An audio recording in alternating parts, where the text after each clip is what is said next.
खबर आपको दे रहे हैं कि तरबेला डैम अपनी सलाहियत के मुताबिक मुकम्मल भर गया है। वापडा हुकाम की जानिब से डैमों में पानी की सतह से मुतालिक तफसीलात जारी कर दी गई। तफसील जानते हैं, डॉन न्यूज़ के नुमाइंदे अली वकार हमारे साथ मौजूद हैं। अली वकार, बताइएगा।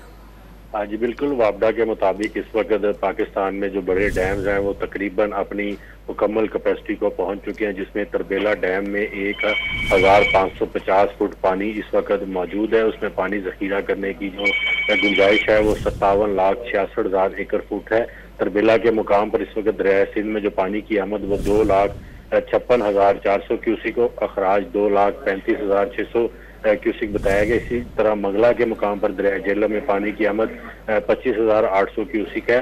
चश्मा बराज में पानी की आमद 3,85,300 क्यूसिक और खराज 3,50,000 के करीब है। इसी तरह दीगर जो दरिया और बराजीज है वहां पर भी इस वक्त बारिशों की जो सूरत हाल है, वापडा हुकाम का कहना है कि मजीद जो है वो पानी का आमद का खदशा है और भारत की जानिब से भी मुमकिन तौर पर ये खतरात हैं कि वहाँ पर भी इस वक्त जो सूरत हाल है उससे मुख्तलिफ जो दरिया हैं वहाँ पर भी पानी की आमद में इजाफा मुतवक्किल है। तफसील अपडेट करते अली वकार, आपका बहुत शुक्रिया।